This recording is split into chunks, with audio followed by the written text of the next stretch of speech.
ابو بکر صدیق رضی اللہ تعالی عنہ رسول پاک صلی اللہ تعالی علیہ وسلم کے وہ جانثار ساتھی ہیں جو سابقون الاولون میں جن کا شمار ہے۔ سابقون الاولون کا مطلب ہے سب سے پہلے اسلام لانے والے۔ نبی مکرم صلی اللہ تعالی علیہ وسلم نے جب اعلان نبوت فرمایا تو آپ صلی اللہ تعالی علیہ وسلم کی تصدیق کرنے والوں میں جو سب سے پہلے نام آتا ہے وہ سیدنا ابو بکر صدیق رضی اللہ تعالی عنہ کا ہے۔ ویسے تطویق دی گئی ہے بچوں میں سب سے پہلے مولا کائنات سیدنا علی مرتضی رضی اللہ تعالی عنہ، چونکہ آپ 9 سال کی عمر میں ہی اسلام میں داخل ہوئے تھے، اور جب رسول پاک صلی اللہ تعالی علیہ وسلم نے اعلان فرمایا اس وقت چھوٹی عمر کے لوگوں میں اگر سب سے پہلے کوئی اسلام میں آیا ہے تو مولا کائنات علی مرتضی ہیں۔ عورتوں میں جو سب سے پہلے اسلام میں آئی ہیں وہ سیدہ خدیجہ الکبریٰ رضی اللہ تعالیٰ عنہ ہے۔ اس طرح سے حضرت ابو بکر صدیق رضی اللہ تعالیٰ عنہ کا شمار بڑی عمر کے لوگوں میں ہوتا ہے جو سب سے پہلے اسلام میں آئے۔ ظاہر سی بات ہے یہ فضیلت بھی سیدنا ابو بکر صدیق رضی اللہ تعالیٰ عنہ کی ہے ہی، لیکن میرے عزیزوں سیدنا ابو بکر صدیق رضی اللہ تعالیٰ عنہ کی فضیلت میں اتنی بات کافی ہے۔ نبی پاک صلی اللہ تعالیٰ علیہ وسلم نے ارشاد فرمایا، میرے ساتھ جن لوگوں نے بھی کچھ احسان کیا یا اچھا معاملہ کیا میں نے اسی دنیا میں ان سب کے احسان کا بدلہ چکا دیا سوائے ابو بکر صدیق کے۔ اب اس سے اندازہ لگائیں نبی پاک صلی اللہ تعالیٰ علیہ وسلم ارشاد فرماتے ہیں کہ ابو بکر کے احسانات کا بدلہ اللہ تعالیٰ ہی قیامت کے دن عطا کرے گا۔ رسول پاک صلی اللہ تعالیٰ علیہ وسلم جس کے متعلق یہ فرماتے ہیں اس کی کیا فضیلت ہو سکتی ہے کہ مجھ پر جن لوگوں کا بھی کچھ خیر کا معاملہ ہوا یا احسان کیا کسی نے میرے ساتھ، ان سب کا بدلہ میں نے دنیا میں دے دیا سوائے ابو بکر صدیق کے۔ اور واقعی حضرت ابو بکر صدیق رضی اللہ تعالیٰ عنہ جن کے متعلق خود احادیث میں یہ وارد ہے کہ حضور کی ساری امت کا ایمان ایک پلے پر رکھ دیا جائے اور حضرت ابو بکر صدیق کا ایمان ایک پلے پر، تو حضرت ابو بکر صدیق کا ایمان بھاری ہوگا۔ ساری امت کا ایمان ایک طرف، یہ معمولی بات نہیں ہے، اس میں غوث بھی ہیں، قطب بھی ہیں، ابدال بھی ہیں، نجبا بھی ہیں، شرفا بھی ہیں، سارے صحابہ، تابعین، اولیاء کاملین، علماء صالحین، مجتہدین سب موجود۔ ان سب کے ایمان کو ایک ترازو پر رکھ دیا جائے اور حضرت ابو بکر صدیق کا ایک پلے پر، تو پھر بھی حضرت ابو بکر صدیق کا ایمان بھاری ہوگا۔ سیدنا عمر بن خطاب رضی اللہ تعالیٰ عنہ فرماتے ہیں کہ کاش میرے پاس اتنی طاقت ہوتی تو میں ابو بکر صدیق سے وہ رات خرید لیتا۔ ایک نیکی کے متعلق آپ فرماتے ہیں وہ رات خرید لیتا۔ آپ سے پوچھا گیا کون سی؟ فرمایا وہ جو غار ثور میں رسول اللہ کے ساتھ انہوں نے بتایا تھا، اپنی جان کو جوخم میں ڈالا، سانپ ڈستا رہا لیکن آپ نے پیر میں حرکت تک نہیں کی۔ اعلیٰ حضرت فاضل بریلوی رضی اللہ تعالیٰ عنہ نے فرمایا صدیق بلکہ غار میں جاں ان پہ دے چکے، صدیق بلکہ غار میں جاں ان پہ دے چکے، اور حفظ جان تو جان فروز غرر کی ہے، یعنی جان بچانا بہت اہم فرض ہے، اور اگر جان بچی ہے تو دوسرے سارے فرائض ہیں۔ اور اعلیٰ حضرت فاضل بریلوی رضی اللہ تعالیٰ عنہ نے فرمایا کہ حضرت ابو بکر صدیق نے یہاں پر جان بھی نچھاور کر دی تھی رسول پاک صلی اللہ علیہ وسلم کی بارگاہ۔ یہ معاملہ ایک بار کا نہیں ہے، ایک بار کا نہیں ہے، ہر بار حضرت ابو بکر صدیق رضی اللہ تعالیٰ عنہ نبی پاک صلی اللہ تعالیٰ علیہ وسلم کی حفاظت کے لئے اس قدر ایکٹیو ہوا کرتے تھے، اور ایسے پھرتیلے کہ مولا کائنات حیدر کرار جن کو اسد اللہ الغالب ہم کہتے ہیں، یقیناً وہ ہے شیر خدا ہے، حیدر کرار ہے۔ اور حضرت علی رضی اللہ تعالیٰ عنہ کے ساتھ اگر کوئی لفظ مشہور ہوتا ہے تو وہ شجاعت علی۔ شجاعت کا مطلب کیا؟ بہادری، جس کو پوری دنیا حیدر کرار کہے، اور حضرت علی کی شجاعت مشہور ہے۔ حضرت علی رضی اللہ تعالیٰ عنہ جب ان سے پوچھا گیا تو آپ فرماتے میں کائنات میں سب سے بڑا بہادر ابو بکر صدیق کو سمجھتا ہوں، جن کو حیدر کرار خود کہیں کہ ابو بکر صدیق کو میں سب سے بڑا شجاعت مند سمجھتا ہوں۔ تو میرے عزیزوں، اب یہاں پر بات کرنے کی بھی کسی کو ہمت نہیں ہونی چاہیے۔ بہرحال سیدنا ابو بکر صدیق رضی اللہ تعالیٰ عنہ نے سارے غزوات میں شرکت فرمائی، رسول پاک صلی اللہ تعالیٰ علیہ وسلم کے ہر سفر میں ساتھ رہے، جتنی جنگوں میں نبی پاک صلی اللہ علیہ وسلم نے شرکت فرمائی ان ساری جنگوں میں سیدنا ابو بکر صدیق حضور کے ساتھ رہے، عمرے میں ساتھ رہے، حج میں ساتھ رہے، بلکہ ہجرت کے سفر میں ساتھ رہے۔ کون سا ایسا مقام ہے جہاں حضور پاک صلی اللہ تعالیٰ علیہ وسلم سے آپ دور رہے؟ ہر سفر میں نبی پاک صلی اللہ تعالیٰ علیہ وسلم کے ساتھ رہے، غزوہ بدر میں، غزوہ احد میں، غزوہ خندق میں، غزوہ حنین میں، غزوہ تبوک میں، یہ سب غزوات میں سیدنا ابو بکر صدیق ساتھ ہیں۔ صلح حدیبیہ کے موقع پر، حجۃ الوداع کے موقع پر جب خطبہ آخری حضور دے رہے ہیں اس وقت رسول پاک کے ساتھ رہے، بلکہ نبی پاک صلی اللہ تعالیٰ علیہ وسلم نے جتنی نمازیں پڑھائی ان سب نمازوں میں اقتداء حضرت ابو بکر نے فرمائی۔ نبی پاک صلی اللہ تعالیٰ علیہ وسلم کے ساتھ رہنے کا اگر سب سے زیادہ شرف کسی کو حاصل ہے تو حضرت ابو بکر صدیق کو ہے، اور حد تو یہ ہے انتقال کے بعد آج بھی ساتھ میں ہی سو رہے ہیں۔ اتنا ہی نہیں بلکہ رسول پاک صلی اللہ تعالیٰ علیہ وسلم ارشاد فرماتے ہیں قیامت کے دن جب پہلے سور پر سارے لوگ مر جائیں گے، پھر جب اللہ تبارک و تعالیٰ دوبارہ زندہ کرنا چاہے تو اسرافیل علیہ السلام کو زندہ کرے گا اور وہ سور پھونکیں گے، تو پھر کائنات میں جب لوگوں کا زندہ ہونے کا وقت آئے گا نبی پاک صلی اللہ علیہ وسلم ارشاد فرماتے سب سے پہلے میں اپنی قبر سے اٹھوں گا۔ حضور پاک فرماتے ہیں سب سے پہلے میں اپنی قبر سے اٹھوں گا، پھر ابو بکر اور پھر عمر۔ اور حضور پاک صلی اللہ تعالیٰ علیہ وسلم کس انداز میں میدان محشر میں آئیں گے؟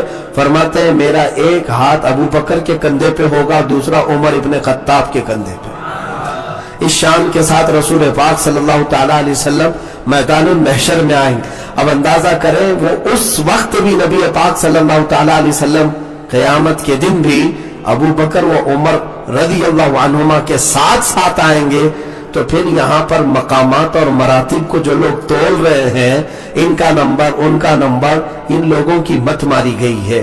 میرے عزیزوں، جس کو خود رسول اللہ صلی اللہ تعالیٰ علیہ وسلم نے اپنی زندگی پاک میں 17 نمازوں کی امامت کا حکم فرمایا، اور پھر یہ فرمایا جس جماعت میں ابو بکر موجود ہے اس جماعت کو زیب نہیں دیتا کہ ابو بکر کے علاوہ کسی اور کو امام بنائے۔ ہاں، یہ حدیث پاک ہے۔ اس جماعت کو یہ زیب نہیں دیتا کہ کوئی اور وہاں پر امام بنے۔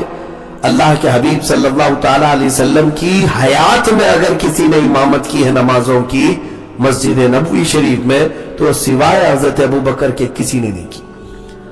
خود رسول پاک صلی اللہ تعالیٰ علیہ وسلم نے آخری وقت جب آپ صلی اللہ تعالیٰ علیہ وسلم کی ظاہری زندگی کا تھا 17 نمازوں کی امامت حضرت ابو بکر صدیق نے فرمائی۔ اس میں ایک خفیہ نکتہ بھی یہ ہے کہ جس کو رسول اللہ صلی اللہ علیہ وسلم نے اپنے عزیز صحابہ کی نمازوں کی امامت کے لیے پسند فرمایا، یقیناً وہی حضور کی وفات کے بعد ساری دنیاوی معاملات اور ساری جنگوں کا بھی امام اور خلیفہ رسول ہونے کے بالکل حق پر تھا، اور ہو بھی گئے۔ اللہ کی منشا کے مطابق یہ خلفاء کی ترتیب پائی ہے، اللہ تبارک و تعالیٰ کی مرضی سے یہ ساری چیزیں ہوئی۔ بہرحال آج مجھے بہت ساری دیگر معاملات پر گفتگو نہیں کرنی ہے، تھوڑا سا وقت ہے، ہم برکت کے لیے آج کی اس محفل میں بیٹھے ہیں کہ سیدنا ابو بکر صدیق رضی اللہ تعالیٰ عنہ کی بارگاہ میں خراج عقیدت پیش کریں۔ ایمان ہو تو ایسا ایمان ہو کہ حضرت ابو بکر صدیق رضی اللہ تعالیٰ عنہ اپنی ہر چیز سے زیادہ اگر کسی چیز کو عزیز رکھتے تو حضور کی رضا۔ کسی نے آپ سے پوچھا کہ دنیاوی چیزوں میں آپ کو کون سی چیز پسند ہے؟ دیکھیں، ایک دینی معاملات ہے، دینی چیزوں میں اور دنیاوی چیزوں میں اگر آپ سے پوچھا جائے تو ہو سکتا ہے آپ دینی معاملات میں یہ کہیں گے کہ قرآن پڑھنا ہے، عبادت کرنا ہے، حج کرنا ہے، اور دنیاوی جو بہت سارے امور ہیں ان معاملات میں آپ ہو سکتا ہے اپنی پسند میں کہیں کہ میں فلاں گوشت کھانا پسند کرتا ہوں، فلاں ڈش اچھی لگتی ہے، فلاں لباس اچھا لگتا ہے دنیاوی امور میں۔ حضرت ابوبکر صدیق رضی اللہ تعالیٰ عنہ سے پوچھا گیا دنیاوی معاملات میں آپ کو سب سے زیادہ پسندیدہ چیز کیا ہے؟ حالانکہ اگر آپ کی پسند میں بتاؤں تو وہ دنیا ہو ہی نہیں سکتی۔ حضرت ابوبکر صدیق کہتے ہیں، فرماتے ہیں، سب سے پہلی چیز النظرۃ الی وجہ رسول اللہ، کہتے ہیں دنیاوی معاملات میں اگر مجھ سے پوچھتے ہو تو سب سے زیادہ پسندیدہ چیز مجھے رسول اللہ کے چہرے کی طرف ہر وقت دیکھتے رہنا، حضور کے چہرے کو دیکھتے رہنا، یہ میرا پہلا پسندیدہ عمل۔ پھر پوچھا گیا دوسرا عمل اور کیا ہے دنیا میں آپ کو پسند؟ کہتے ہیں وَأَن يَكُونَ ابْنَتِي تَحْتَ زَوْجِ رسول اللہ، کہتے ہیں میری دوسری اگر پسند پوچھو گے تو میری پسندیدہ چیز دنیاوی اعتبار سے یہ ہے کہ میری بیٹی رسول اللہ کے نکاح میں رہے۔ یعنی گھوم پھر کر کے اگر آپ آئیں گے ان کی پسندیدہ چیزوں کا محور ذات رسول ہی پائیں گے، اس کے علاوہ کچھ نہیں۔ یعنی ان کا دین بھی وہی ہے، ان کی دنیا بھی وہی ہے۔ عزیزان گرامی وقار اعلیٰ حضرت فاضل بریلوی رضی اللہ تعالیٰ عنہ نے اسی لیے اشعار میں یوں کہا تھا اللہ کی سرتاب قدم شان ہے یہ صدیق اکبر کا ہی ایمان ہے، انسان ہی انسان وہ انسان ہے، یہ رسول پاک کی بارگاہ میں عرض کر رہے ہیں فاضل بریلوی۔ قرآن تو ایمان بتاتا ہے انہیں، اور ایمان یہ کہتا ہے میری جان ہے یہ، اور یہ حضرت ابوبکر صدیق رضی اللہ تعالیٰ عنہ نے اپنے عمل سے بتایا ہے، اپنی پوری زندگی سے بتایا ہے۔ بمصطفیٰ برساں خیش کے دی ہماوست، ڈاکٹر اقبال نے جو کہا ہے نا کہ اپنے آپ کو رسول اللہ کے قدموں تک پہنچا دو، یہی دین ہے، یہی دین ہے۔ حضور تک پہنچ جاؤ۔ حضور تک پہنچنے کا مطلب کیا ہے؟ نبی پاک صلی اللہ تعالیٰ علیہ وسلم کے اقتداء اور ان کے اتباع، ان کے نقوش قدم تک پہنچ جاؤ، یہی دین ہے۔ جہاں تم پا لو گے نبی پاک صلی اللہ تعالیٰ علیہ وسلم کے نقوش پاک کو، سمجھ لو دین پر تم آ گئے۔ اور ان کو چھوڑ کر کے دین کا راستہ ڈھونڈنے کی کوشش کرو گے تو پھر وہی حال ہے گوگل میپ کی طرح سے، کبھی ادھر کبھی ادھر لگ گیا تو ٹھیک ہے، نہیں تو بھٹکتے رہ جائیں گے۔ میرے عزیزو، نبی پاک صلی اللہ تعالیٰ علیہ وسلم کو چھوڑ کر کے اگر کوئی سمجھتا ہے کہ دین ہے تو وہ شخص گمراہ ہے، گمراہ ہے، بلکہ خارج اسلام ہے۔ نبی پاک صلی اللہ تعالیٰ علیہ وسلم کے علاوہ دین ہی نہیں ہے۔ اب میں حضرت ابوبکر صدیق رضی اللہ تعالیٰ عنہ کی زندگی پاک کی کچھ وہ باتیں عرض کروں جو عشق رسول میں ڈوبی ہوئی ہیں، محبت رسول میں بھری ہوئی ہیں۔ جب ہجرت کی رات تھی، اللہ کے نبی صلی اللہ تعالیٰ علیہ وسلم کو حکم ہوا تھا ہجرت کا رات کے وقت میں، اور واقعہ تفصیل سے ہے، جب کفار مکہ ہر ایک خاندان سے ایک ایک آدمی تلواریں لے کر کھڑا تھا حضور کے گھر کے اطراف کہ آج رات حضور کا قتل کرنا ہے، اس میں ہر خاندان والا شریک تھا۔ رات کا کافی پہر گزر جانے کے بعد ان کا پلان یہ تھا کہ گھر کے اندر داخل ہو کر ہم قتل کریں گے۔ اللہ تعالیٰ نے اپنے محبوب صلی اللہ تعالیٰ علیہ وسلم کو اسی رات حکم فرما دیا کہ آپ ہجرت فرما کر مدینہ تشریف لے جائیں، اور حضرت علی کرم اللہ وجہ الکریم کو حضور پاک صلی اللہ تعالیٰ علیہ وسلم نے اپنے بستر پر آرام کرنے کا حکم دیا، اور انہی کافروں کے درمیان سے نکل کر چلے گئے، کسی کافر کو نظر نہیں آئے۔ یہ صاف حدیثوں میں موجود ہے۔ وہ کھڑے رہ گئے، نبی پاک صلی اللہ تعالیٰ علیہ وسلم وہاں سے نکلے۔ اب پورا واقعہ نہیں، جس واقعے کو چھیڑنے کا مقصد یہ تھا آپ کے سامنے کہ سیدھے رسول پاک صلی اللہ تعالیٰ علیہ وسلم ہجرت کے لیے مدینے کا راستہ اختیار فرمانے کی بجائے ابو بکر صدیق کے مکان میں آئے، ان کے گھر آئے، اور رات کے وقت جب حضور پاک صلی اللہ تعالیٰ علیہ وسلم حضرت ابو بکر کے گھر آئے تو دیکھا دروازہ کھلا ہی ہے، اور اندر داخل ہوئے سلام کیا تو دیکھا ابو بکر صدیق جاگ بھی رہے، یا آدھی رات گزر چکی تھی۔ تو جیسے رسول کریم صلی اللہ تعالیٰ علیہ وسلم گھر میں اندر داخل ہوئے، حضرت ابوبکر صدیق اچھل کر کھڑے ہو گئے اور سیدھے کہا یا رسول اللہ، کیا ہجرت کا حکم آ چکا ہے؟ تو رسول پاک صلی اللہ تعالیٰ علیہ وسلم نے ارشاد فرمایا ابوبکر تم اس بات کا کیسے کہہ سکتے ہو؟ حضرت ابوبکر نے کہا یا رسول اللہ صلی اللہ تعالیٰ علیہ وسلم،